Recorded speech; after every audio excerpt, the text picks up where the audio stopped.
नमस्कार ओडिशावासी शुभ सकाळ आज हूँ 25 डिसेम्बर बुधवार आज रही देश विदेश राज्यर 20टी गुरुत्वपूर्ण खबर जहां आपण मैंने 10 मिनिट समय दे देखिपारे ता पूर्व आपण मान गोटे छोटिया अनुरोध भिडियोटी को लाइक करी कमेंट रे आपण जिलार ना लिखिदेवे जहाँफल तुरंत आपण जिलार खबर पाइपर नुआ वर्षर बदलुचे 5टी नियम ता सहित नुआ योजना अच्छी सरकार बड़ घोषणा सुभद्रा योजना राशन कार्ड भत्ता नंगा एमती अनेक 20टी गुरुत्वपूर्ण खबर अच्छी चलतु खबर उपरे नजर पकाइबा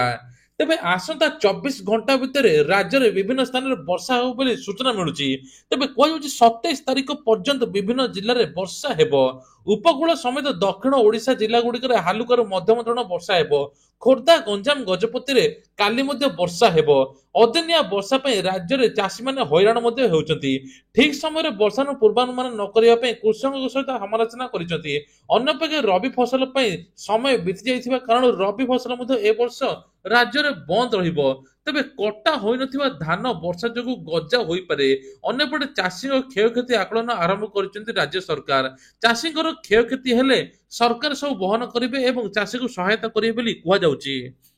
पुलिस पाई चिंता जीरो नाइट होटेल रे डेरा पकैले बांग्लादेशी देहजीवी तबे बार डांस को बैन करा जिया परे केवल गीत परिवेषण को हेइची अनुमति एबे अबकारी विभाग रो मध्ये चढ़ाऊ साबाट करिवो एथर मधुआ को आ मद राति रे पी मध्ये बुली परिबे नाही तबे डांसर एवं बार मालिकों को मध्ये आगुआ सतर्क बाणी कर दैचंती केवल जीरो नाइट रे डांस करबा को थिबा बेले बांग्लादेशी देहजीवी को होटेल रे रखा गलानी जीरो नाइट बेले जेउ माने मौज चाहिबे से माने युवती को पारिबे राति को सेमाने 10,000 12,000 टका नेउछंती या ऊपर मध्ये पुलिस एबे टेर पकैलानी जदि कौनसी लोक एमि धरा पड़े तुरंत तांको ऊपर मध्ये कार्यानुष्ठान निया जिवो तेणु कुहा जाउछि बार केवल ऑर्केस्ट्रा चलिबो आ जीरो नाइट लिमिट टाइम रहिबो आ मधुआ माने हेबे साबाड रास्ता रे मद पी की बुलिबे नाही ता सहित मध्ये पुलिस रो अनुमति नै कि जीरो नाइट सेलिब्रेशन हेबो जदि जे कोनसी जगह रे अनुमति बिना हेउथबो तांको ऊपर मध्ये दृढ़ कार्यानुष्ठान निया जिवो आज होछि डिसेंबर 25 ख्रीष्टमास विश्वव्यापी पालन करा जाउछि एही पर्व तबे ओडिसा रे ख्रीष्टमास बा बड़ दिन बोली मानि थांती तबे ओडिया रे कैलेंडर रे बड़ दिन आजिठु मानि थांती जहा फल रे प्रभु जगन्नाथ मंदिर मध्ये भीड़ जमी थाए ता सहित आज जीशु कृष्ण को जन्म को चिन्हित करिथाए समग्र अंचल रे चर्च गुड़िकर आलोक तारा रंगीन साजसज्जार सुजित होइथाए ता फल रे मध्ये हजार हजार लोक मध्ये चर्च को जाई देखिथांती एवं मजा मजलिस मध्ये करिथांती कटक रे स्थापन है अटल ब्रोंज प्रतिमूर्ति तेबे कटक बेल्युबी छकटारे सोमवार दिन पूर्वतन प्रधानमंत्री स्वर्गत अटल बिहारी वाजपेयी को एक ब्रोंज प्रतिमूर्ति स्थापन कराई कार्यक्रम में मुख्यमंत्री मोहन चरण माझी जोगदे प्रतिमूर्तिर उन्मोचन करिसंती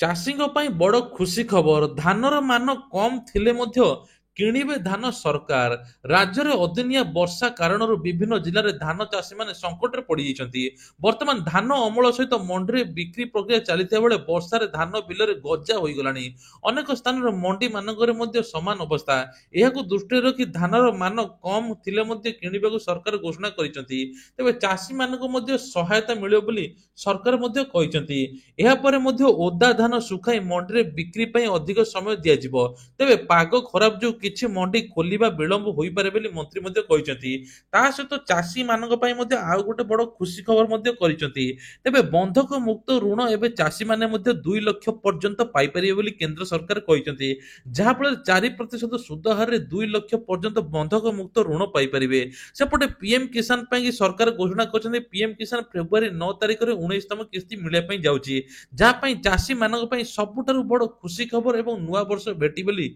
केंद्र सरकार घोषणा करिसंती एबे आउ गोटे बड़ दुख खबर बुला कुकुर कामुडारे 6 वर्षर झियर मृत्यु सरकार मध्ये या ऊपर बड़ पदक्षेप नेउचंती दिनकु दिन बुला कुकुर बहुत बढ़ी गलानी जहा फल सरकार एबे नुआ दायित्व नेउचंती खूब शीघ्र बुला कुकुर को बंध्याकरण करा जिवो आउ भोगिबाकू पड़िबनी एभली समस्या कुकुर आतंक बढ़िबार शिकार करबा नै ए नै घोषणा करिसंती भुवनेश्वर मेयर सुलोचना दास दीर्घ दिन बंध्याकरण बंद थिबार कुकुरक संख्या बढ़ी चलीची बीएमसी हॉस्पिटल को दिया जाइथिबा 500 टीका 1.5 मास रे सरी जाइची हाईकोर्ट रे केस सरीथिबार पुणी बंध्याकरण आरंभ हो बोली घोषणा करिसंती भुवनेश्वर मेयर तेबे मु भी दिने चिटफंड रे फसी ठकेर शिकार होइथिले कार्यक्रम रे कहिले ମୁଖ୍ୟମନ୍ତ୍ରୀ ମୋହନ ଚରଣ ମାଝୀ ଜାତୀୟ ଉପଭୋକ୍ତା ଦିବସ କାର୍ଯ୍ୟକ୍ରମରେ କହିଲେ ମୁଖ୍ୟମନ୍ତ୍ରୀ କହିଲେ ମୁଁ ବି ଠକେଇର ଶିକାର 1990 2002 ମସିହାରେ ଠିକାର ଶିକାର ହୋଇଥିଲି ଚିଟଫଣ୍ଡ ସଂସ୍ଥା ଦ୍ୱାରା ଗୋଟିଏ ସରକାରୀ ଏବଂ ଗୋଟିଏ ବେସରକାରୀ ସଂସ୍ଥା ମୋତେ ଠକିଥିଲେ ପଇସା ଯୋଗାଡ଼ କରିଦେଲି ହେଲେ ଦେଖିଲା ବେଳକୁ ସଂସ୍ଥା ନାହିଁ 1986 ଆଇନ ଅନୁଯାୟୀ ଅପିଲ ମଧ୍ୟ କରିଥିଲି ରାସ୍ତା ଏତେ ଜଟିଳ ଥିଲା ଯେ ପୋଲିସ ମଧ୍ୟ ପଇସା ମଧ୍ୟ ମିଳିଲା ନାହିଁ 1986 ଆଇନ 2019 ସଂଶୋଧନ କରାଯାଇଛି ପ୍ରଧାନମନ୍ତ୍ରୀଙ୍କ ଦିଗଦର୍ଶନରେ ସବୁ ଗଳା ବାଟ ବନ୍ଦ ହୋଇଛି ଏଥର କୌଣସି ଲୋକ କାହା ପ୍ରତି ଅନ୍ୟାୟ କରିପାରିବେନି ଚିଟଫଣ୍ଡ ଠକେଇ ହୋଇପାରିବନି ଗୋଟେ ଟଙ୍କା ମଧ୍ୟ ଲୋକଙ୍କର କେହି ନେଇପାରିବେ ନାହିଁ ବୋଲି କୁହାଯାଉଛି 10ରେ ଆସିବେ ମହାମହିମ ରାଷ୍ଟ୍ରପତି ପ୍ରବାସୀ ଭାରତୀୟ ସମ୍ମିଳନୀରେ ହେବେ ସାମିଲ ତେବେ ସୂଚନା ଦେଲେ ନଗର ଉନ୍ନୟନ ମନ୍ତ୍ରୀ କୃଷ୍ଣଚନ୍ଦ୍ର ମହାପାତ୍ର ପ୍ରବାସୀ ଭାରତୀୟ ସମ୍ମିଳନୀ ଉଦ୍ଯାପନରେ ସାମିଲ ହେବେ ରାଷ୍ଟ୍ରପତି ପ୍ରଧାନମନ୍ତ୍ରୀ ସ୍ୱରାଷ୍ଟ୍ର ମନ୍ତ୍ରୀ ଆସିବା ପାଇଁ ମଧ୍ୟ କାର୍ଯ୍ୟକ୍ରମ ରହିଛି 140 ଦେଶରୁ 5000 ଉର୍ଦ୍ଧ୍ୱରୁ ପ୍ରବାସୀ ଭାରତୀୟ ଆସିବେ ଯାହାଫଳରେ ଏବେ ଓଡ଼ିଶାରେ ପ୍ରଥମ ଥର ଦେଖିବାକୁ ମିଳିବ ଶେଷ ଥର ପାଇଁ ପୁରୀରେ ଆୟୋଜିତ ହୋଇଥିବା ନେଉସେନା ଦିବସରେ ସାମିଲ ହେବା ପାଇଁ ରାଷ୍ଟ୍ରପତି ଦ୍ରୌପଦୀ ମୁର୍ମୁ ଓଡ଼ିଶା ଆସିଥିଲେ ଏବେ ପ୍ରଧାନମନ୍ତ୍ରୀ ଅମିତ ଶାହ ରାଷ୍ଟ୍ରପତି ଦ୍ରୌପଦୀ ମୁର୍ମୁ ବିଭିନ୍ନ ପ୍ରକାର ନେତା ଏବେ ଆସି ପହଞ୍ଚିବେ ଆଉ ଓଡ଼ିଶାରେ ମଧ୍ୟ ବିଭିନ୍ନ ପ୍ରକାର ପ୍ରକଳ୍ପ ହେବ ଦାଦନ ଖଟିବା ପାଇଁ ବାହାରକୁ ଯିବେନି ଏବଂ ଓଡ଼ିଶାର ନିଯୁକ୍ତି ପାଇବେ ଏନେଇ ସରକାରଙ୍କର ମଧ୍ୟ ବଡ଼ ଲକ୍ଷ୍ୟ ତେବେ ମୁଖ୍ୟମନ୍ତ୍ରୀଙ୍କର ବଡ଼ ଘୋଷଣା ଆଉ 5 ଦିନ ପରେ ଛାତ୍ରଛାତ୍ରୀଙ୍କୁ ମିଳିବ 5000 ଟଙ୍କା ମାଧବ ସିଂ ଯୋଜନା ନାଁରେ 3.5 ଲକ୍ଷ ଜନଜାତି ଅନୁସୂଚିତ ଜାତିକୁ ଏଥର 5000 ଟଙ୍କା ଯୋଗାଇ ଦେବେ ସରକାର ବୋଲି ଘୋଷଣା ମଧ୍ୟ କରିଛନ୍ତି ଭାରତର ସର୍ବବୃହତ ଆଲୁମିନିୟମ ଉତ୍ପାଦନକାରୀ ବେଦାନ୍ତ ଆଲୁମିନିୟମ ଆୟୁଷ ମନ୍ତ୍ରାଳୟ ଭାଗିଦାରୀର ଏହା ସ୍ୱର୍ଣ୍ଣ ପ୍ରାଶନ ଅଭିଯାନରେ ଚତୁର୍ଥ ପର୍ଯ୍ୟାୟ ସଫଳତା ସହ ଶେଷ ହୋଇଛି ଯାହା 17,000ରୁ ଅଧିକ ଛାତ୍ରଛାତ୍ରୀ ପାଖରେ ପହଞ୍ଚି ସାରିଛି ଓଡ଼ିଶାର ରାୟଗଡ଼ା ଓ କଳାହାଣ୍ଡି ଜିଲ୍ଲାରେ 15ଟି ସରକାରୀ ବିଦ୍ୟାଳୟରେ ଏହି ଅଭିଯାନ ଆରମ୍ଭ ହୋଇଥିଲା ଏହି ଆୟୁର୍ବେଦିକ ସ୍ୱାସ୍ଥ୍ୟ କାର୍ଯ୍ୟକ୍ରମରେ ସ୍ମୃତି ଶକ୍ତି ବୃଦ୍ଧି କରିବା ପିଲାମାନଙ୍କର ପ୍ରାରମ୍ଭିକ କାର୍ଯ୍ୟକ୍ରମ ଏବଂ ପ୍ରାରମ୍ଭିକ ସମୟରେ ସାମଗ୍ରିକ ବିକାଶକୁ ସମର୍ଥନ କରିବା ଉଦ୍ଦିଷ୍ଟ ଥିଲା ଜିଲ୍ଲା ଆୟୁର୍ବେଦ ଏବଂ ବିଦ୍ୟାଳୟର ପ୍ରଶାସନ ସହଯୋଗରେ ଏହି କାର୍ଯ୍ୟକ୍ରମ ସଫଳ ରୂପାୟନ ହୋଇଛି ତେବେ ଆଉ ଗୋଟେ ବଡ଼ ଦୁଃଖ ଖବର ଫ୍ଲିପକାର୍ଟ କର୍ମଚାରୀଙ୍କ ଠାରୁ ଲୁଟି ନେଲେ 6 ଲକ୍ଷ ଟଙ୍କା ତେବେ କୁହାଯାଉଛି 3 ଜଣ ଦୁର୍ବୃତ୍ତ ଟଙ୍କା ଲୁଟିଥିବା ନେଇ ଅଭିଯୋଗ ମଧ୍ୟ କରିଛନ୍ତି ଫ୍ଲିପକାର୍ଟ କର୍ମଚାରୀ ଗୋପବନ୍ଧୁ ପଲ୍ଲୀ ଇଣ୍ଡଷ୍ଟ୍ରିଆଲ ଅଞ୍ଚଳରେ ଏକ ଘଟଣା ଘଟିଛି ଅଭିଯୋଗକାରୀ ଏତଲା ଦେବା ପରେ ରଘୁନାଥ ପୋଲିସ ଥାନା ତଦନ୍ତ ମଧ୍ୟ କରୁଛି ପୋଲିସ ତଦନ୍ତ ପାଇଁ ରାସ୍ତାରେ ସିସିଟିଭି କ୍ୟାମେରା ମଧ୍ୟ ଯାଞ୍ଚ କରୁଛି ଏଥର ଫ୍ଲିପକାର୍ଟକୁ ମଧ୍ୟ ଭାରି କରୁଛନ୍ତି ଆଉ ଲୁଟେରା ମାନେ ଛକି ବସୁଛନ୍ତି କେଉଁ ଲୋକ କୁଆଡେ ଯାଉଛି ଯିଏ ଦେଖୁଛି ଟଙ୍କା ନେଉଛନ୍ତି ତାଙ୍କ ଉପରେ ତୁରନ୍ତ ଆଟାକ ମଧ୍ୟ କରୁଛନ୍ତି ଇସ୍ତଫା ଦେଲେ ରଘୁବର ଦାସ ରାଜନୀତିକୁ ପୁଣି ଫେରିବେ ଓଡ଼ିଶାର ରାଜ୍ୟପାଳ ପଦରୁ ଇସ୍ତଫା ଦେଇଛନ୍ତି ରଘୁବର ଦାସ ତାଙ୍କ ସ୍ଥାନରେ ହରିବାବୁ କମ୍ବକପତି ନୂଆ ରାଜ୍ୟପାଳ ନିଯୁକ୍ତି ହେବେ ରଘୁବର ଇସ୍ତଫା ଦେବା ପରେ ରାଷ୍ଟ୍ରପତି ଦ୍ରୌପଦୀ ମୁର୍ମୁଙ୍କ ପାଖକୁ ମଧ୍ୟ ପଠାଇଛନ୍ତି ତେବେ ରଘୁବରଙ୍କ ଇସ୍ତଫା ପରେ ଓଡ଼ିଶା ରାଜନୀତି ସରଗରମ ହୋଇ ଉଠିଛି ରଘୁବର 2023 ଓଡ଼ିଶାର ରାଜ୍ୟପାଳ ଭାବେ ନିଯୁକ୍ତି ହୋଇଥିବା ବେଳେ ହଠାତ୍ ଇସ୍ତଫା ଦେବା ଚର୍ଚ୍ଚାର ଖୋରାକ ପାଲଟିଛି କୁହାଯାଉଛି ଯେ ପୁଣି ରାଜନୀତିକୁ ଫେରି ପାରନ୍ତି ବୋଲିକି ରଘୁବର ଦାସ କୁହାଯାଉଛି ନିର୍ମାଣ ଶ୍ରମିକ ସହାୟତା ରାଶି ବଣ୍ଟନରେ ବିଫଳ କେଉଁଝର ଶ୍ରମ ବିଭାଗ ତେବେ କୁହାଯାଉଛି ଜିଲ୍ଲାରେ ସମଗ୍ର ଜନସଂଖ୍ୟାର ଏକ ବୃହତ ଭାଗ ହେଉଛି ଶ୍ରମିକ ମାନଙ୍କୁ ଶ୍ରମ ଦେବା ଆବଶ୍ୟକ ମୁଖ୍ୟମନ୍ତ୍ରୀ ଗସ୍ତ ସମୟରେ ସରକାର 100 ଦିନ ପାଳନ ଅବସରରେ କେଉଁଝର ଏଭଳି ହିତାଧିକାରୀଙ୍କୁ କହିଥିଲେ ହାତରେ ଚେକ୍ ମଧ୍ୟ ପ୍ରଦାନ କରିଥିଲେ ସେମାନଙ୍କ ଅଦ୍ୟାବଧି ସହାୟତା ରାଶି ମିଳିନଥିବାରୁ ସେମାନେ ବହୁ ଅସୁବିଧା ହେଉଛନ୍ତି ଧାର କରଜ କରି ଶୁଦ୍ଧି କାର୍ଯ୍ୟ ମଧ୍ୟ କରୁଛନ୍ତି ତେବେ କୁହାଯାଉଛି ଶ୍ରମିକ ମାନଙ୍କୁ ଉଚିତ ମୂଲ୍ୟ ମଧ୍ୟ ମିଳୁନି ସେ ନେଇକି ସରକାର ମଧ୍ୟ ବହୁତ ଘୋଷଣା କରିଥିଲେ ମଧ୍ୟ ତାଙ୍କ ପାଖରେ ପହଞ୍ଚିନି ଇ ଶ୍ରମ କାର୍ଡରେ ସରକାର ନୂଆ ନୂଆ ଯୋଜନା କରୁଛନ୍ତି ଇ ଶ୍ରମ କାର୍ଡ ଯାହାର ଅଛି ସରକାର ବିଭିନ୍ନ ଦିଗରେ ଚିନ୍ତା ମଧ୍ୟ କରୁଛନ୍ତି କିନ୍ତୁ ତାଙ୍କର ଏପର୍ଯ୍ୟନ୍ତ ଶ୍ରମିକ ମାନଙ୍କୁ କୌଣସି ସହାୟତା ମିଳିନାହିଁ ତେବେ ନୂଆ ବର୍ଷରେ ଶ୍ରୀମନ୍ଦିରରେ ନୂଆ ବ୍ୟବସ୍ଥା ସିଂହଦ୍ୱାର ବାଟେ ପ୍ରବେଶ ଏବଂ ଅନ୍ୟ 3 ଦ୍ୱାରରେ ପ୍ରସ୍ଥାନ କରିବେ ଭକ୍ତ ନବବର୍ଷରେ ମହାପ୍ରଭୁଙ୍କ ଆଶୀର୍ବାଦ ନେବା ପାଇଁ ପୁରୀକୁ ଲକ୍ଷ ଲକ୍ଷ ଭକ୍ତଙ୍କ ଆଗମନ ହେବ ତେବେ ଭକ୍ତମାନେ ଯେଭଳି ମହାପ୍ରଭୁଙ୍କୁ ଶାନ୍ତି ଶୃଙ୍ଖଳାରେ ଦର୍ଶନ କରିବେ ସେ ନେଇ ଜିଲ୍ଲା ପ୍ରଶାସନ ପକ୍ଷରୁ ବ୍ୟାପକ ପ୍ରସ୍ତୁତି ହୋଇଛି ଡିସେମ୍ବର 31 ଜାନୁଆରୀ 1 ତାରିଖରେ ଶ୍ରୀମନ୍ଦିରରେ ପ୍ରବଳ ଭିଡ଼ ହେବ ଭକ୍ତଙ୍କ ଆଗମନକୁ ଦୃଷ୍ଟିରେ ରଖାଯାଇ ଏହି ଦିନ ସିଂହଦ୍ୱାର ପଟେ ଭକ୍ତଙ୍କ ପ୍ରବେଶ ଅନୁମତି କରାଯାଇଛି ଆଉ ବାକି 3 ଦ୍ୱାର ପଟେ ଏବେ ପ୍ରସ୍ଥାନ କରାଯାଇଛି ବୋଲି କୁହାଯାଉଛି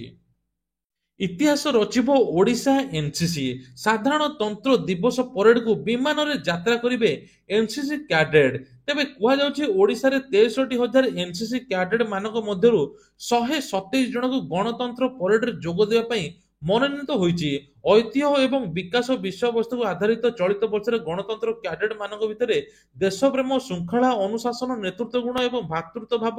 ଦେଶପ୍ରେମର ଭାବ ଜାଗୃତ କରିବ। ଚଳିତ ବର୍ଷ ଓଡ଼ିଶା ଏନସିସି ନିର୍ଦ୍ଦେଶାଳୟ ଦ୍ୱାରା ତାଲିମ ଶିବିରରେ ଆୟୋଜନ କରାଯାଇଛି। ତେବେ ଓଡ଼ିଶା ପାଇଁ ଏବେ ଗର୍ବ ଆଉ ଇତିହାସ ରଚିବ ଏବେ ଓଡ଼ିଶା। ତେବେ ପ୍ରଧାନମନ୍ତ୍ରୀଙ୍କୁ ଭେଟିଲେ ମୁଖ୍ୟମନ୍ତ୍ରୀ ମୋହନ ଚରଣ ମାଝୀ। ଜାନୁଆରୀ ମାସରେ ପ୍ରଧାନମନ୍ତ୍ରୀ ଦୁଇଥର ଓଡ଼ିଶା ଗସ୍ତରେ ଆସିବେ ବୋଲି ଇନଭାଇଟେସନ ମଧ୍ୟ କରିଛନ୍ତି। ଏହା ପୂର୍ବରୁ ମୁଖ୍ୟମନ୍ତ୍ରୀ ପ୍ରଧାନମନ୍ତ୍ରୀଙ୍କ ସହିତ ଏକ ସାକ୍ଷାତକାରକୁ ଗୁରୁତ୍ୱପୂର୍ଣ୍ଣ ବିବେଚନା ମଧ୍ୟ କରିଛନ୍ତି। ଓଡ଼ିଶାକୁ ଉନ୍ନତି ଦିଗରେ ଏବଂ ଦାଦନ ହଟାଇବା ପାଇଁ ସରକାର ବିଭିନ୍ନ ଦିଗରୁ ଚେଷ୍ଟା ମଧ୍ୟ କରୁଛନ୍ତି। ଭଦ୍ରକରେ ହେବ ମିନି ସୁରଟ, ମଞ୍ଜୁର ହେଲା 4,300 କୋଟିରୁ ଅଧିକ ଟଙ୍କା। ଭଦ୍ରକ ଜିଲ୍ଲା ଧାମନଗର ଛକଠାରେ ଟେକ୍ସଟାଇଲ ପାର୍କ ନିର୍ମାଣ ବିକାଶର ସୂର୍ଯ୍ୟୋଦୟ ବୋଲି ସୂର୍ଯ୍ୟବଂଶୀ ସୁରଜ କହିଛନ୍ତି। ଏହି ବାବଦରେ ନିଜ ପ୍ରତିକ୍ରିୟା ରଖି କହିଛନ୍ତି ଯେ 2017 ତତ୍କାଳୀନ ପେଟ୍ରୋଲିୟମ ମନ୍ତ୍ରୀ ଧର୍ମେନ୍ଦ୍ର ପ୍ରଧାନଙ୍କ ନେତୃତ୍ୱରେ ଏହା ଟେକ୍ସଟାଇଲ ପାର୍କ ନିର୍ମାଣ ହେବା ପାଇଁ ଚୁକ୍ତି ସ୍ୱାକ୍ଷରିତ ହୋଇଥିଲା, କିନ୍ତୁ ପୂର୍ବ ସରକାରଙ୍କ ବେଳେ ଏହା ବିଳମ୍ବିତ ହୋଇଥିଲା ବୋଲି କୁହାଯାଉଛି। କିନ୍ତୁ ଏଥର ଘୋଷଣା କରିଛନ୍ତି ସରକାର, ଯାହାଫଳରେ ଏହି ପ୍ରକଳ୍ପ ଦ୍ୱାରା ଅଧିକ ନିଯୁକ୍ତି ମିଳିବ। ଆଉ ଦାଦନ ଖଟିବା ପାଇଁ ବାହାରକୁ ଯିବେ ନାହିଁ, ଓଡ଼ିଶାରେ ରହିକି ମଧ୍ୟ ହଜାର ହଜାର ଲୋକ କାମ କରିପାରିବେ। ରାସନ କାର୍ଡକୁ ନେଇକି ବଡ ଖୁସି ଖବର, ପ୍ରତି ମାସରେ ମିଳିବ ରାସନ। ତେବେ କୁହାଯାଉଛି ଏଥର ନୂଆ ରାସନ କାର୍ଡ ସରକାର ବାଣ୍ଟିବେ ଜାନୁଆରୀ 2025ରେ। ତେବେ 2025 ଜାନୁଆରୀ 25ରେ ସରକାର ନୂଆ ରାସନ କାର୍ଡ ବାଣ୍ଟିବେ। ଯେଉଁମାନଙ୍କର ରାସନ କାର୍ଡ ଆବେଦନ କରିଛନ୍ତି ତୁରନ୍ତ ଆପଣମାନେ ରାସନ କାର୍ଡ କଲେକ୍ସନ କରିଦେବେ। ତା ସହିତ ମଧ୍ୟ ଆଉ ଗୋଟେ ବଡ ଖବର, ରାସନ କାର୍ଡରେ ଏବେ 1,000 ଟଙ୍କା ସରକାର ଦଉଛନ୍ତି, ଯାହାଫଳରେ ଯେଉଁମାନେ ଇ କେୱାଇସି କରିନାହାନ୍ତି ତୁରନ୍ତ ଇ କେୱାଇସି କରିଦିଅନ୍ତୁ। କେନ୍ଦ୍ର ସରକାରଙ୍କ ତରଫରୁ ବଡ ଘୋଷଣା, ରାସନ କାର୍ଡରେ ଯାହାର ଅଛି ତାଙ୍କୁ 1,000 ଟଙ୍କା ଦିଆଯିବ। ତା ସହିତ ଆଉ ଗୋଟେ ବଡ ଖବର ହେଲା, ଇ ଶ୍ରମ କାର୍ଡ ଯାହାର ଅଛି ତାଙ୍କୁ ରାସନ କାର୍ଡ ଯୋଗାଇ ଦେବେ ସରକାର। ଇ ଶ୍ରମ କାର୍ଡରେ ମଧ୍ୟ ଅନ୍ୟ ସହାୟତା ଦେବେ, 1 ଲକ୍ଷ ପର୍ଯ୍ୟନ୍ତ ସହାୟତା ମଧ୍ୟ ପାଇପାରିବେ ବୋଲି କୁହାଯାଉଛି। ଜାନୁଆରୀ 18 ତାରିଖରୁ ହୀରାକୁଦ ଡ୍ୟାମରେ ଆରମ୍ଭ ହେବ ବିଦେଶୀ ପକ୍ଷୀ ଗଣନା। ଚଳିତ ବର୍ଷ ଅକ୍ଟୋବର ମାସରୁ ବିଦେଶୀ ପକ୍ଷୀ ହୀରାକୁଦ ଡ୍ୟାମକୁ ଆସୁଛନ୍ତି, ଯେଉଁମାନଙ୍କ ସୁରକ୍ଷା ପାଇଁ ବ୍ୟାପକ ବ୍ୟବସ୍ଥା ମଧ୍ୟ କରାଯାଇଛି। ସେହିପରି ଆସନ୍ତା ମାସ 18 ତାରିଖରୁ ପକ୍ଷୀ ଗଣନା ଆରମ୍ଭ ହେବ ବୋଲି ସୂଚନା ଦେଇଛନ୍ତି ହୀରାକୁଦ ଡିଏଫଓ ଅଂଶୁପ୍ରଜ୍ଞା ଦାସ। ତେବେ ଗ୍ରାହକଙ୍କ ମନରେ ଏଥର ବଡ ଝଟକା। ଏଥର କୁହାଯାଉଛି ଯେ ବିଦ୍ୟୁତ ବିଲ୍ ମଧ୍ୟ ବଢିବ। ଏନେକି ସରକାର ତରଫରୁ ମଧ୍ୟ ବଡ ଘୋଷଣା କରାଯାଇଛି। ନୂଆ ବର୍ଷ ପୂର୍ବରୁ ବଡ ଝଟକା ଦେଇଛନ୍ତି ସରକାର, ଉପଭୋକ୍ତାଙ୍କୁ ଲାଗିପାରେ ଝଟକା। 2025-26 ଆର୍ଥିକ ବର୍ଷରୁ ବିଦ୍ୟୁତ ଶୁଳ୍କ ବଢିପାରେ, ଯାହାଫଳରେ ପ୍ରତି ୟୁନିଟ ପିଛା 54 ପଇସା ବୃଦ୍ଧି କରିଛନ୍ତି ସରକାର। ଏନେକି ନିୟାମକ ଆୟୋଗ ଓଇଆରସି ପ୍ରସ୍ତାବ ଦିଆଯାଇଛି। ତେବେ ବିଜୁଳି ଦର ବଢିଲେ କଣ ବଢିବ? ବିଭିନ୍ନ ପ୍ରକାର ତେଲ, ଡାଲି, ଲୁଣଠୁ ଆରମ୍ଭ କରି ସବୁ ବଢିଗଲାଣି। ତା ସହିତ ପପକର୍ନରେ ମଧ୍ୟ ଜିଏସଟି ଲାଗିଗଲାଣି। ତେବେ